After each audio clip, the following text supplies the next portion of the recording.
Right now, an invisible cognitive trap is quietly rotting your brain's ability to remember anything, turning hours of hard work into empty effort. If you don't fix this hidden flaw tonight, your mind will stay completely vacant when it matters most. It is 11 p.m., and your desk has transformed into a psychological crime scene. Fluorescent highlighters cover the pages, and you have read the exact same paragraph 4 times, yet your mind is completely vacant. You feel a quiet panic creeping in, wondering if you are simply not smart enough.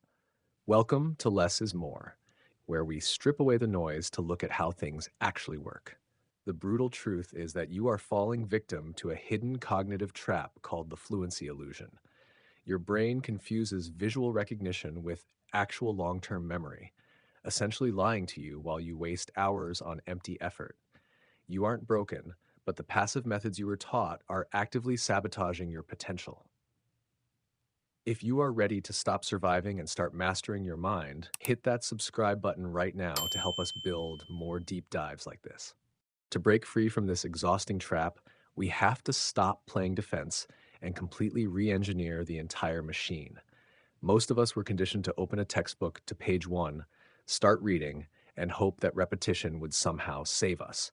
But true mastery requires a radical shift in perspective, a willingness to reverse engineer the goal before you even pick up a pen. I want you to try something that feels incredibly uncomfortable. Take a full practice exam on material you have never even studied. It sounds backwards, and you will almost certainly fail every single question, but that failure is highly strategic data. In 2006, researchers Roediger and Karpicke proved that testing yourself before learning creates a profound neurological map in your mind. Your mistakes act as precise, illuminated gaps in your consciousness. So when you finally do sit down to read, your brain actively craves the missing pieces. This sets the stage for a brutal truth I had to accept. Not all information is created equal. Through the lens of the 80-20 rule, a mere 20% of core concepts drive 80% of your actual exam results. Stop obsessing over random footnotes and build an exam skeleton map instead, a cold, analytical one-page blueprint of past papers and instructor hints. By mapping the terrain before you walk into it, you stop guessing and start manipulating data in your favor. Once you have mapped the terrain, however, you face the most human obstacle of all, actually sitting down to do the work. We often mistake procrastination for a lack of discipline, but it is actually a predictable biological response to overwhelming friction. Your brain is inherently wired to conserve energy, and when faced with a massive, ambiguous goal, it actively resists.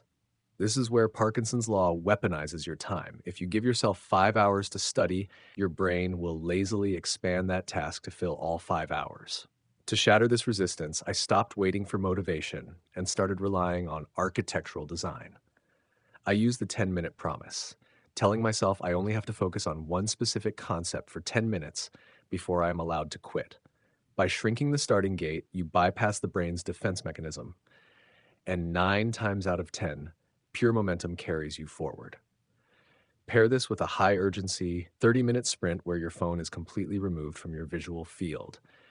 When you anchor your focus with clear environmental triggers and strict time constraints, starting stops being an emotional battle and simply becomes a reflex. Building that reflex changes how you show up, but the real transformation happens when you change what you do once the timer starts ticking. To truly ignite your cognitive engine, you have to transition entirely from the comfort of passive input to the raw friction of active output. True learning is not a smooth, satisfying experience. It requires an internal struggle, because the harder your brain works to retrieve a fact, the deeper that memory is carved. This is why I fell in love with the Feynman technique, a method that forces you to explain complex ideas as if you were speaking to a 5-year-old. When you strip away the fancy jargon and try to teach a concept to an imaginary child or even your pillow, you instantly expose where your understanding collapses. If your explanation stumbles, you have found the exact boundary of your knowledge, and that is precisely where you need to dig. Combine this with the blurting method. Close your book, rip out a blank sheet of paper, and frantically dump everything you can remember from memory. When you open the textbook to check your omissions, You are no longer staring blankly. You are targeting your specific blind spots with surgical precision. We have a toxic habit of reviewing what we already know just to feel productive and protect our egos. But your final score is never determined by your highest peak. It is held hostage by your lowest floor, so you must ruthlessly attack your weaknesses first. Yet, focusing entirely on your weaknesses is a losing battle if you neglect the physical machine that actually processes the information. Your brain does not solidify memories while you are awake at your desk, it locks them into long term storage while you sleep. Pulling an all nighter is like pouring water into a bucket with a massive hole in the bottom, completely dissolving your hard work. When you find yourself in a night before crisis, you must execute a strict emergency triage plan. Spend 20 minutes mapping the top 5 high yield concepts, 60 minutes blurting them out from memory, and 20 minutes compressing it onto a single page before going straight to sleep. The ultimate playbook requires you to understand deeply, recall actively, and simulate under real pressure. My challenge to you is to pick just one tool today and share your experiment below. Let's study smart and build this intentional life together. Um, at the end of the day, mastering the art of learning is not about proving your worth through suffering or clocking endless hours at a desk. True productivity is an act of design, a deliberate choice to stop fighting your biology and start working with it. The deepest lesson here is that growth lives directly inside the friction. The moments where your brain struggles to recall a fact or stumbles through a simple explanation are not signs of failure, but the exact moments you are evolving. In your life right now, you can apply this immediately by shifting your focus from input to output, refusing to mistake the comfort of looking at a page for the actual power of producing knowledge. Stop playing defense against overwhelming goals. Design your environment to protect your focus and treat your mind like the finely tuned machine it is meant to be. Which of these hacks are you going to try first to regain control of your time?